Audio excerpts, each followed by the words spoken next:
아멘. 여러분, 모든 질병과 이 문제의 근원은 마음에 있다라고 합니다. 여러분, 그러므로 우리가 마음이 건강해야지 우리의 인생이 건강해지고 이 마음이 평안해야지 이 삶의 모든 부분이 평안해지는 것이지요.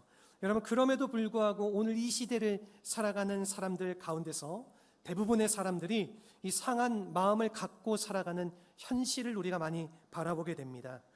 예전에 이 미국의 휴스턴에 살고 있던 이 한 어머니가 이 자기 손으로 5명의 자녀를 살해한 아주 충격적인 사건이 있었습니다.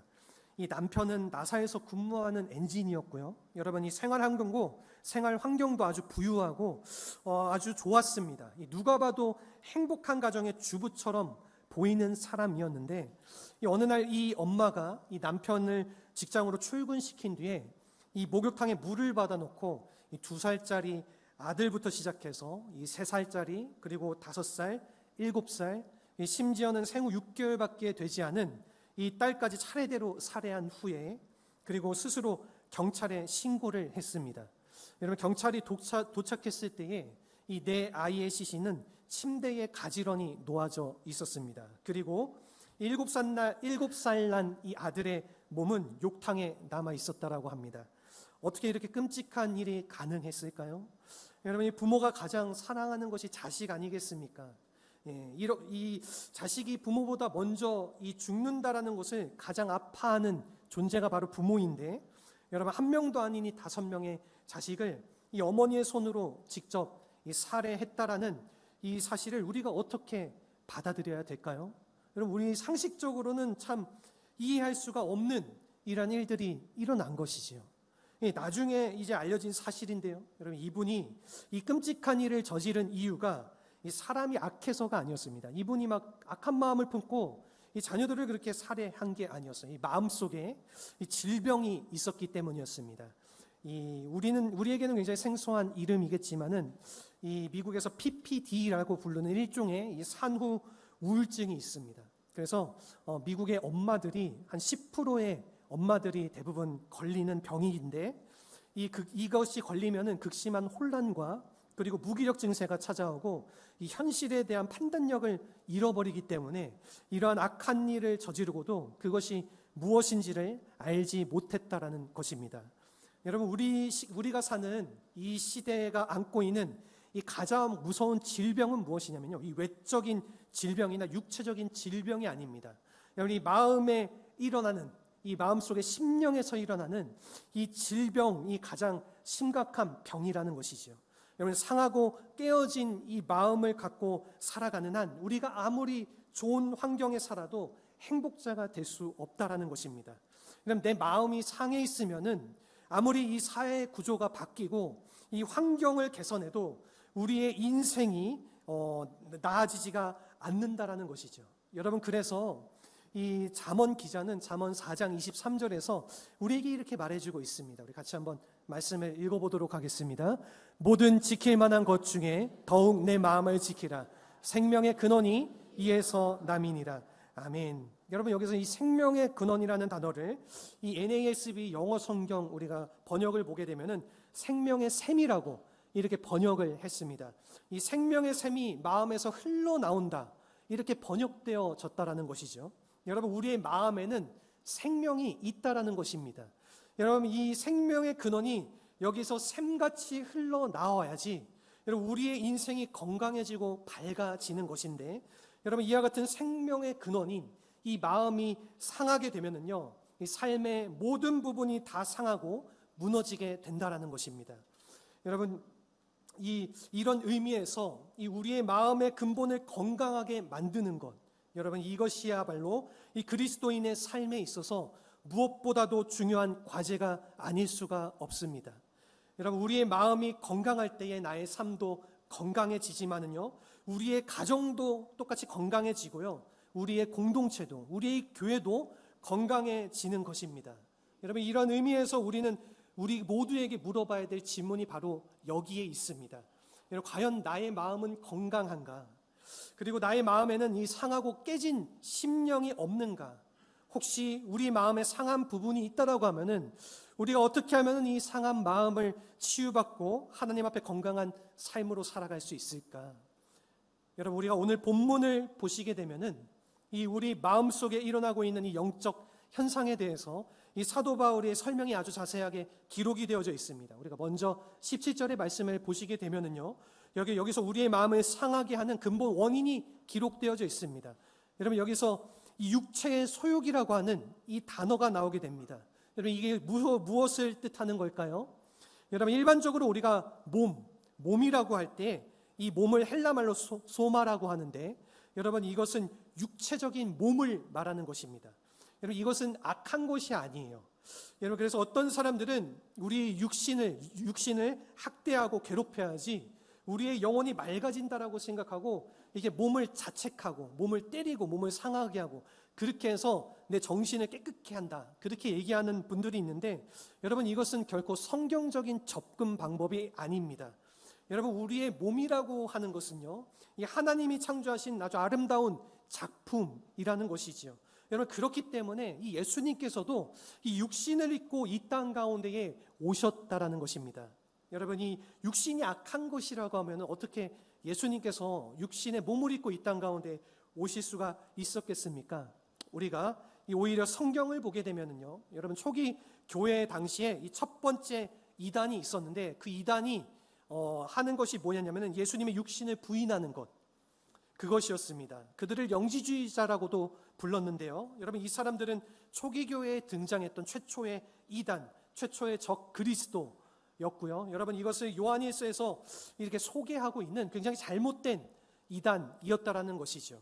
여러분, 그러므로 이 육체 자체는 사실은 우리가 성경적으로 바라봤을 때 악한 것이 결코 아니라는 것입니다. 여러분, 우리가 더구나 이 고린도전서 6장 19절의 말씀을 보게 되면은요, 여기서 우리의 몸이라고 하는 것은 이 성령께서 거하시는 성전이라고 이 사도 바울이 우리에게 말을 하고 있습니다.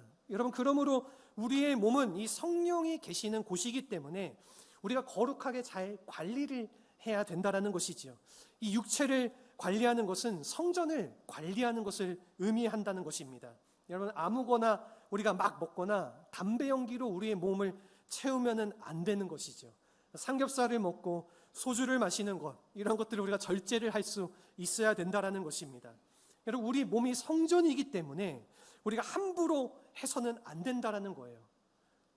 여러분, 그리고 우리가 잘생겼다, 못생겼다, 남들 보고 이렇게 얘기하는 것도 우리가 조금은 조심할 필요가 있어야 된다라는 것입니다. 여러분, 이 영어로는 body라고 하는데, 이 몸이라고 하는 것은 이런 의미에서 나쁜 것이 결코 아니라는 것이죠. 여러분, 그러나 우리 오늘 본문에서 우리에게 말해주고 있는 이 육체라는 것은요, 이 몸, body라는 의미가 아니라 영어로는 flesh라고 우리에게 이야기하고 있습니다. 여러분, 이것은 우리 육신 속에 존재하는 이 육적인 욕구를 말하는 것입니다. 여러분, 이것은 우리 인간이 범죄할 때에 주어지게 된 이 우리의 심령 속 깊은 곳에 새겨진 이 죄악된 본성을, 죄의 본성을 이야기하는 것입니다. 여러분, 이것이 바로 우리의 문제의 근본이라는 것이에요. 여러분, 우리 죄의 속성이, 우리 속에 이 죄의 속성이 새겨져 있고 이와 같은 이 죄의 욕구가 남아져 있기 때문에 여러분, 이것이 우리가 수많은 악을 행하도록 만드는 것입니다. 여러분, 그렇기 때문에 우리가 17절을 계속해서 보게 되면은요, 여기서 이 육체의 소욕은 성령을 거스린다, 이렇게 우리에게 말해주고 있는데, 여러분, 이 육체의 소욕은 이 성령을 대적하고 이 성령의 인도하심을 거부하는 것이라는 겁니다. 그러니까 한마디로 이 육신의 소욕은요, 이 하나님과의 단절을 이끄는, 하나님과의 이 단절된 삶을 이끄는 주된 원인이라는 것이에요. 여러분, 그래서 이 육체가 맺는 열매가 어떠한 것일까요? 여러분, 여기에 대해서 우리가 본문의 19절, 21절까지 말씀을 보게 되면은 이러한 육체가 맺는 열매에 대해서 우리에게 이렇게 이야기해주고 있습니다. 제가 읽어드리겠습니다. 육체의 일은 분명하니 곧 음행과 더러운 것과 호색과 우상숭배, 주술과 원수 맺는 것과 분쟁과 시기, 분냄, 당짓는 것과 분열함과 이단과 투기, 술취함, 방탕함, 또 그와 같은 것들이라. 여러분, 이러한 것들이 바로 우리 마음속에 있는 이 육신의 소욕, 이 악한 열매라는 것이죠. 여러분, 이 죄의 열매를 우리의 삶 속에서 이렇게 맺을 수밖에 없다라는 것입니다. 여러분, 이것이 우리의 마음을 병들게 하고 우리의 인생을 병들게 해서 결국은 우리의 삶을 죽음의 파멸로 이끌고 간다라는 것입니다.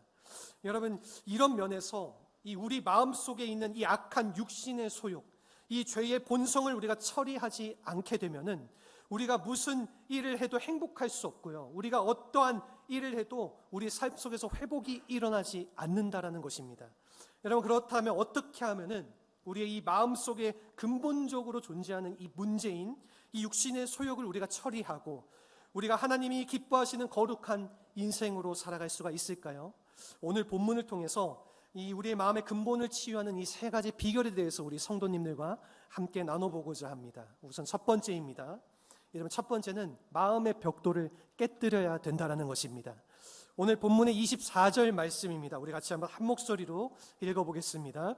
그리스도 예수의 사람들은 육체와 함께 그 정욕과 탐심을 십자가에 못 박았느니라. 아멘. 여러분, 우리 마음 속에는 이 벽돌들이 있습니다. 여러분, 우리는 인식하지 못할 수도 있겠지만은요, 오랜 세월을 걸쳐서 쌓여온 이 상처와 고통의 벽돌들이 있고요, 여러분, 그리고 거절함과 불신의 이 벽돌들도 쌓여져 있습니다. 그래서 우리 대부분의 사람들은 자기 마음에 어떤 곳이 있는지를 잘 인식을 하지 못하면서 살아갑니다. 여러분, 혹시 성류동굴에 가보신 적 있으세요? 우리 가까이에 광명 가면은 광명 동굴이 있는데 거기 보면은 이게 성류벽, 이렇게 돌이 이렇게 쌓여져 있는 것들을 여러분들 우리가 볼 수 있습니다. 여러분, 종류석이란 것이 있는데 이 종류석이 어떻게 생기는 건지 아세요? 이 종류석은 물방울이 만드는 것입니다. 물방울, 석회가 섞여 있는 이 물방울이 땅에 떨어지면은 그것이 오랜 기간 동안 쌓이고 쌓여서 아주 큰 이 종류석 바위가 된다라는 것이죠. 여러분, 이처럼 우리의 마음 속에 이 어릴 때부터 우리도 모르는 가운데에 쌓여왔던 이 바위 덩어리가 있다라는 것이에요. 여러분, 이와 같은 큰 상처의 바위 덩어리, 이 큰 불신의 바위 덩어리, 그리고 이러한 거절당함과 두려움에 대한 이러한 바위 덩어리가 내 마음속에 가득 차 있기 때문에 우리가 하나님께서 어떠한 것을 우리에게 주셔도 우리가 받을 수가 없다라는 것이에요. 여러분, 이것이 이 예수를 믿은 후에도 우리가 여전히 불행하고 아파해야 되는 이유 중에 하나인 것입니다.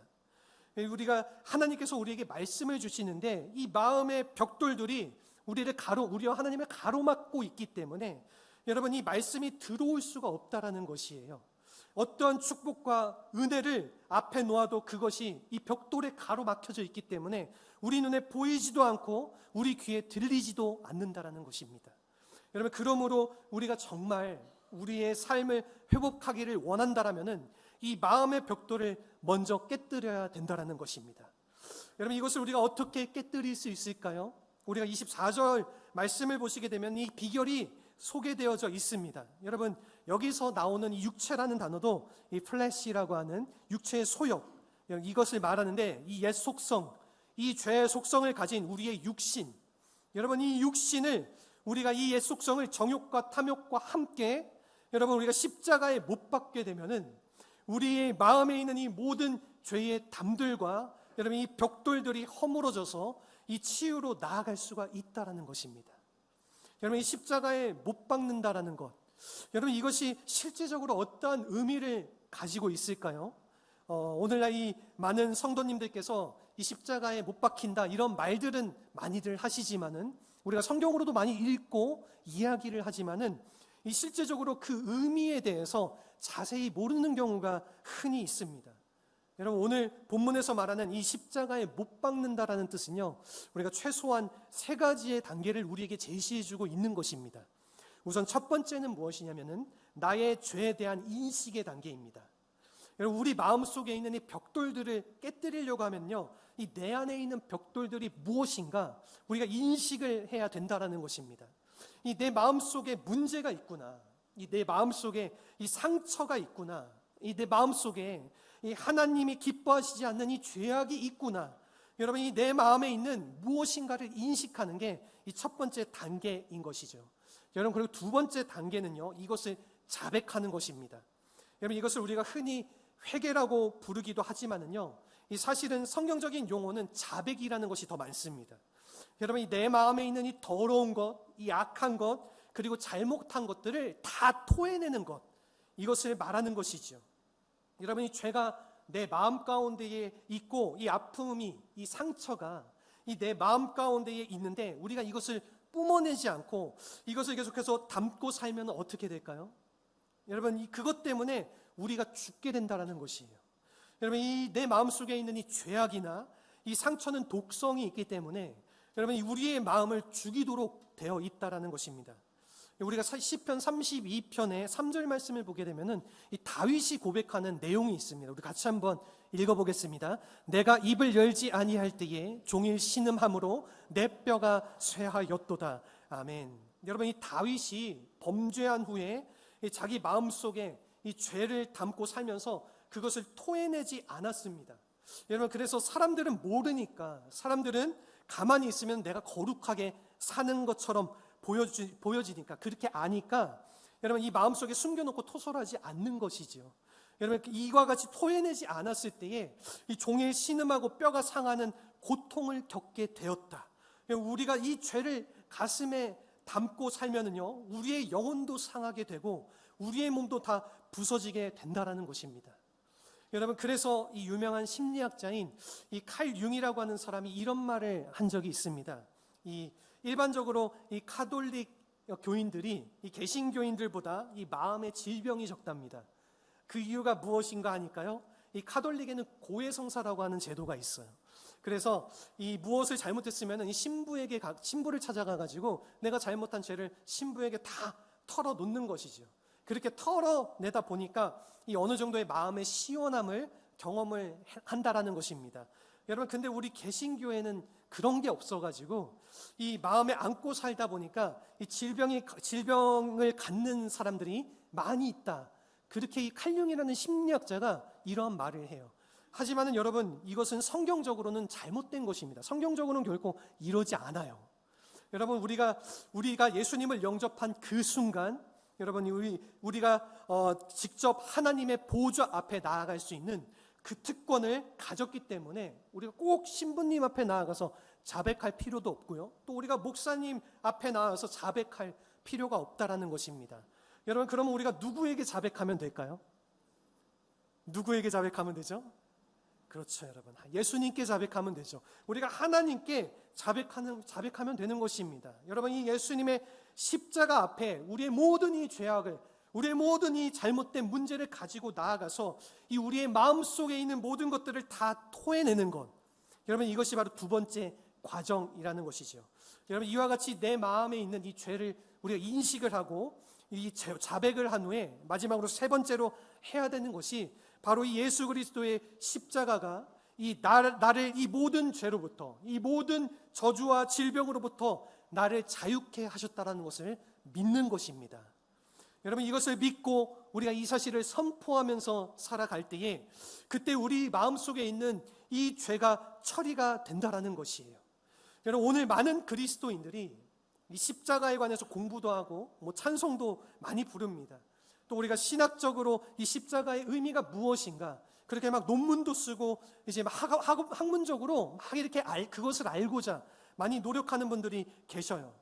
여러분, 그런데 이 십자가의 능력을 경험하고 살고 있지는 않습니다. 오늘날 우리 그리스도인들이 가지고 있는 큰 문제가 바로 이것이에요. 여러분, 십자가의 의미를 잘 모르고 이 십자가의 능력을 경험하지 못한다라는 것입니다. 여러분, 이 십자가라고 하는 것은 단순하게 2000년 전에 끝난 역사적인 사건이 아닙니다. 여러분, 이 예수님의 십자가는요, 이 오늘 나의 삶 가운데 친히 역사하는 이 생명의 능력이 되는 줄로 믿습니다. 여러분, 이 십자가의 능력을 우리가 신뢰하고 그 능력을 선포하며 살아갈 때에 우리의 죽었던 영이 살아나게 되고요, 그리고 우리의 마음속에 있던 질병들이 처리가 된다라는 것입니다. 이 오래전에 뉴욕의 의사로 일하고 계셨던 한 분의 간증이 있어요. 여러분, 이 릴리안이라고 하는 여자 의사분이 계셨는데, 이분은 의사로 일하는 중에 이 스트레스가 너무 많이 생겨가지고 이 마약에 손대기 시작했습니다. 의사이기 때문에 이 마약 관련된 약품을 다루기가 쉽지 않습니까? 그래서 이제 이런 스트레스를 조금 해소하고자 조금씩 이 마약을 이렇게 섭취를 하면서 손을 대다가 나중에는 이게 갈수록 깊어져 가지고 마약 중독자가 되어져 버렸습니다. 이 의사인데 이 본인이 마약 중독자가 되니까 이 환자들을 치료하는데 이 마음에 부담이 되는 거예요. 죄책감이 드는 것입니다.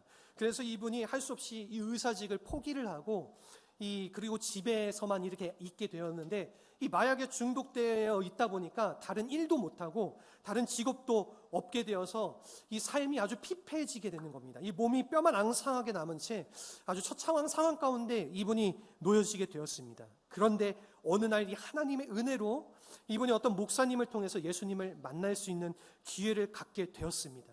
그래서 이분이 이 예수님에 대한 복음을 듣고 이 목사님과 함께 이 영접 기도를 마치고, 그리고 나서 이 목사님에게 이러한 질문을 했습니다.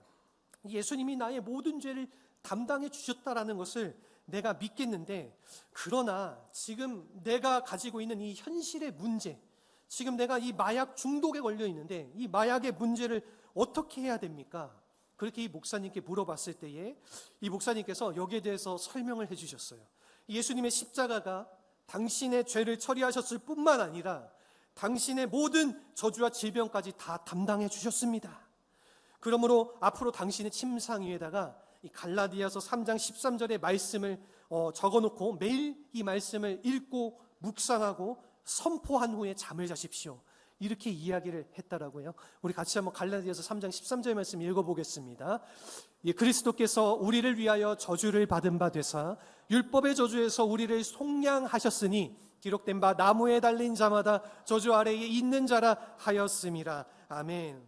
여러분, 이것은 즉 이 예수님께서 이 십자가를 지신 사건은요, 이 나의 저주를 담당해 주신 사건, 여러분, 그러므로 지금 내가 겪고 있는 이 나의 모든 저주스러운 상황도 우리 주님께서 담당해 주셨구나, 이것을 이 사람이 알게 되니까 이 예수님이 나의 죄만 담당하신 것이 아니라 이 나의 이 마약의 저주까지도 담당해 주셨구나, 여러분, 이 사실을 신뢰하게 되고 이제 밤마다 잠자리에 들기 전에 이 말씀의 본문을 묵상하고 선포하며 기도하면서 하루하루를 보냈습니다. 이것을 계속해서 반복을 하게 되니까 이분의 마음이 점점 밝아지게 되고요, 그리고 중독에서 벗어나게 되어서 이분이 상실했던 의사 자격증도 다시 취득을 하게 되고 이제 다시 환자들을 만나서 치료를 하게 되었습니다. 그러면서 이분이 환자들을 만나서 치료할 때 어떠한 말을 들려주는 것이 바로 이 말씀을 들려주는 거예요.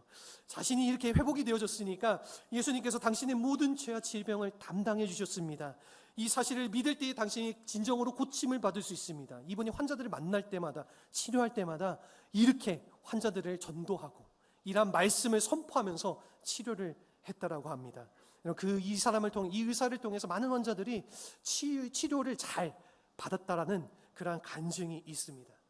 여러분, 이 예수님의 십자가 사건은 단순한 사건이 아닌 줄로 믿습니다. 여러분, 우리가 지었던 이 모든 죄를 다 처리하셨을 뿐만 아니라 지금 우리가 안고 있는 이 모든 죄의 무거운 짐들, 그리고 우리가 담고 있는 이 저주스러운 삶의 현실들, 여러분, 지금 우리의 힘으로는 끊을 수 없는 이 중독이나 이 마약 같은 그러한 모든 문제들로부터 우리를 자유케 하는 능력이 바로 이 십자가의 능력이라는 것입니다.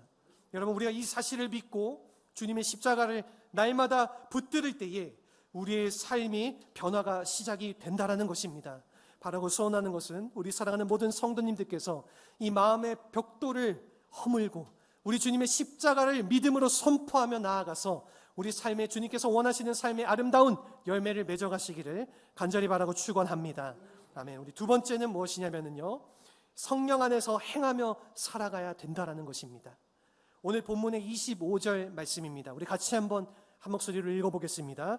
만일 우리가 성령으로 살면 또한 성령으로 행할지니. 아멘. 여러분, 이 예수님의 십자가가 이 우리 마음에 있는 벽돌을 깨뜨리는 것이라고 이제 말씀을 드렸는데, 그렇다면은 여러분, 우리의 마음, 우리 속에 함께 거하시는 이 성령님께서 하시는 일이 무엇일까요? 여러분, 이 내 마음속에 새 성품의 벽돌을 쌓는 것이라는 겁니다. 여러분, 이 과거에 이 내가 죄악 가운데에 이 쌓여졌던 이 악한 이 벽들을 다 무너뜨리고 그 대신에 내 심령 가운데에 여러분 이 성령 안에서 이 그리스도의 성품의 벽돌들을 하나하나 쌓아가시는 것을 이 성령님께서 해 가신다라는 것이죠. 여러분, 그럴 때에 우리의 마음이 온전케 되고 참된 기쁨과 이 회복이 일어나게 된다라는 것입니다. 여러분, 우리가 25절 말씀을 보시면은 사도 바울이 우리에게 이렇게 권면을 해주고 있습니다. 만일 우리가 성령으로 살면 성령으로 행할지니. 여러분, 여기서 이 만일 우리가 성령으로 살면 이렇게 이야기를 했는데, 우리가 이 히브리어 원어를 보게 되면은 이것이 이렇게 표현하고 있지 않습니다. 대부분의 영어 성격을 보게 되면은 여기를 이 성령으로 살게 된다면이라고 이 가정법으로 여기를 이렇게 표현하고 있는데, 사실 우리가 원문을 보게 되면은 직설법으로 표현이 되어 있습니다. 원문을 보게 되면은 이 의미를 원역대로 번역하면은 이렇게 우리가 번역할 수 있습니다. 너희들이 성령 안에 살게 되었기 때문에, 만일이 아니라 우리가 그렇게 살게 되었기 때문에 이렇게 번역을 하고 있다는 것입니다. 여러분, 이것은 우리가 성령 안에 사는 것은 그냥 하나의 가정이 아니고요, 여러분, 추상적인 개념이 아니라 우리가 실제적으로 누리는 실제적 사건이라는 것입니다. 여러분, 우리가 이 성령 안에 산다라고 하는 것이 바로 나의 삶의 현실이기 때문에, 여러분, 우리가 이 성령 안에서 경험해야 될 이 모든 삶의 내용들도 실제적이어야 된다라는 것이에요. 여러분, 그래서 우리가 이 오늘 본문에서 이 만일 성령 안에 사는 것이 이 나에게 주어진 삶의 현실이라면은, 이제는 너희들이 이 성령 안에서 실제로 행하며 걸어가야 된다. 그래서 이 성령 안에서 걸어가라, 이렇게 번역을 한 것입니다. 여러분, 우리가 이 예수님을 믿은 후에 이 성령의 충만함을 받게 되면은 이 성령의 열매가 우리의 마음속에 새겨지게 됩니다.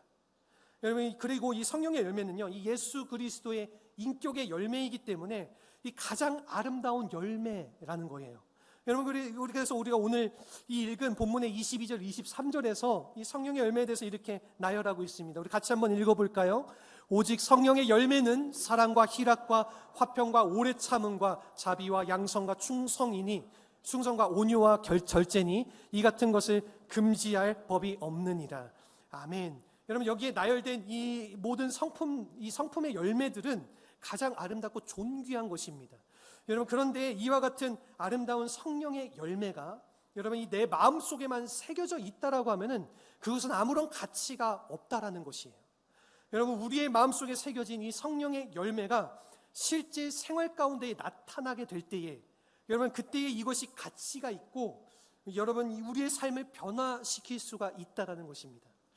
예를 들어서 여러분, 이 사랑이라는 건 얼마나 좋은 것입니까? 여러분, 그런데 우리가 혼자 골방 안에 앉아 있으면서 사랑한다라고 하면은 여러분, 그것이 무슨 의미가 있을까요? 그것은 아무런 의미가 없는 것이지요. 여러분, 이 사랑이라는 것은 우리가 실제 이 대인 관계 속에서 우리가 서로 부대끼면서 상처를 주기도 하고 상처를 받는 가운데서 이 사랑이 연습되어질 때에, 여러분, 그때에 우리가 이 사랑하는 이 사랑이 진정한 사랑으로 우리가 나타나게 되는 것 아니겠습니까? 여러분, 우리가 기쁨이라고 하는 것, 우리가 혼자서 가만히 있으면은 우리가 이 기쁨이 있겠습니까? 결코 그럴 수 없지요. 여러분, 이 기쁨이라는 것이 어떠한 역경이 우리의 삶 가운데 주어지고 어떠한 고통도 우리의 삶 가운데 주어지고, 여러분, 그럼에도 불구하고 그 속에서 우리가 예수님 때문에 주어지는 이 기쁨, 여러분, 이것이 진짜 기쁨이라는 것이죠. 여러분, 평안이라고 하는 것, 여러분, 이것이 아무 문제가 없을 때에 우리에게 주어지는 것이 평안이 아니라는 것입니다. 우리가 풍랑이 일어나고 우리 삶 가운데 비바람이 불지만은 이 거센 세파가 몰아침에도 불구하고 여러분, 이 예수님 때문에 우리가 누리게 되는 평화, 여러분, 이것이 진짜 평안이라는 것입니다. 여러분, 우리 마음속에만 담아둔 이 아름다운 열매가 아니라 우리가 이 생활 가운데 실천되어지고 이 나누어지는 이 열매, 여러분, 이것이 바로 성경이 강조하는 것이라는 겁니다. 여러분, 오늘 우리의 마음속에 있는 이 사랑이 우리의 가정 속에서 이 실제가 되어지고요, 우리가 열매화가 되어지면은 우리의 가정이 진정으로 변화가 되어질 줄로 믿습니다. 여러분, 우리의 마음속에 주어진 이 기쁨이라는 이 성령의 열매가 실제로 우리의 생활 가운데에 나타나게 되면은 최악의 조건이 우리의 삶 가운데 찾아올지라도 여러분, 그 속에서 우리가 찬송하게 되고 하나님을 높이게 되는 그런 삶을, 우리가 그런 기쁨을 누리게 된다라는 것입니다. 여러분, 우리의 삶 가운데서 이러한 실제적인 성령의 역사가 일어나야 됩니다. 여러분, 그래야지 우리가 건강해지고 여러분 우리의 삶의 현장도 건강을 되찾을 수 있다라는 것입니다. 바라고 소원하는 것은 우리 사랑하는 모든 성도님들께서 성령으로 행하며 사실 수 있기를 바랍니다. 여러분, 성령으로 행하며 살아갈 때 우리 가운데에 이 성령의 열매가 아름답게 맺어지고 이 성령의 능력이 우리의 삶 가운데 나타나야지는 그러한 삶을 누리시기를 간절히 바라고 축원합니다. 아멘. 우리 마지막으로 세 번째는요, 건강한 삶의 과제를 가지고 살아가야 된다라는 것이에요. 오늘 본문의 26절의 말씀입니다. 우리 같이 한번 한 목소리로 읽어보겠습니다. 헛된 영광을 구하여 서로 노엽게 하거나 서로 투기하지 말지니라. 아멘. 여러분, 우리가 진실로 이 하나님을 만나서 죄 사함을 받고 이 성령의 은혜를 누리게 되면은 여러분 그냥 우리가 살 수 없습니다. 여러분, 이 하나님이 기뻐하시는 거룩한 목적을 향해서 살아가게 되는 것입니다. 여러분, 이것이 이 성령 안에 살아가는 사람들이 반드시 경험하게 되는 이 삶의 과정이라고 우리가 부를 수 있습니다. 우리가 26절의 말씀을 보게 되면 여기서 헛된 영광을 구하는 것, 여러분 이것은 소위 말하는 이 세상 영광을 말합니다. 여러분, 내가 더 높아지기 위한 이 삶의 투쟁, 그리고 돈을 더 많이 벌고 더 큰, 더 좋은 집에서 살고 더 즐기기 위해서 살아가기 위한 나의 투쟁, 여러분 이것이 바로 헛된 영광을 구하는 것이에요. 여러분, 그래서 이 헛된 영광을 구하는 이 삶의 패턴이 이 전형적인 육체의 소욕을 이끄는 이 삶의 모습이라는 것입니다. 여러분, 그래서 이 나의 마음의 중심 속에서 이 옛 소욕이 살아있게 되면은 우리는 계속해서 세상 헛된 영광을 구할 수밖에 없다라는 것이에요. 여러분, 우리가 만약 이 세상 헛된 영광을 구하게 되면은 어떠한 열매들이 우리의 삶 가운데 주어지게 될까요? 여러분, 분노하고 질투하게 된다고 오늘 말씀에서 우리에게 이야기하고 있습니다. 여러분, 우리가 실제로 생활하면서 우리가 화를 내고 증오심을 갖게 되고 우리가 질투를 하게 하는 그런 이유가 무엇이라고 생각하십니까? 여러분, 이것은 우리가 세상 헛된 영광을 추구하기 때문에 이 주어지는 결과라는 것입니다. 여러분, 아마 우리가 살아왔던 삶의 패턴은 이와 같을 수가 있어요. 여러분, 이 육체의 욕심이 이끄는 대로 우리가 살아오다 보니까 우리가 때론 남을 해치기도 하고 우리가 남을 상하기도 하고 남에게 상처를 주기도 하고 여러분, 내 욕망을 채우기 위해서 이 비인간적인 생활도 하면서 살아왔을 가능성이 아주 많이 있을 것입니다. 여러분, 그러나 이제 우리가 이 성령 안에서 여러분 우리가 하나님으로부터 이 성령을 받아서 여러분 이 성령 안에서 하나님 안에서 새 사람이 되었다라고 하면은 여러분 우리가 이제는 추구해야 될 우리의 삶의 과제가 이러한 옛 모습의 것들이 아니라 새롭게 바뀌어져야 된다라는 것이에요. 여러분, 이제는 내가 쟁취하기 위한 삶이 아니라 누군가를 축복하기 위한 삶으로, 여러분 나의 욕심을 채우기 위한 삶이 아니라 여러분 누군가를 사랑하고 주변에 내가 다른 사람들을 사랑하고 그 사람들을 세워서 이 수많은 사람들의 영혼을 구원하는 삶으로 여러분 이렇게 우리의 삶의 과제가 이렇게 바뀌어질 때에 우리 자신도 힘을 얻게 되고요. 여러분, 그리고 우리 주변에 아름다운 열매를 맺으면서 살아갈 수 있다는 것입니다.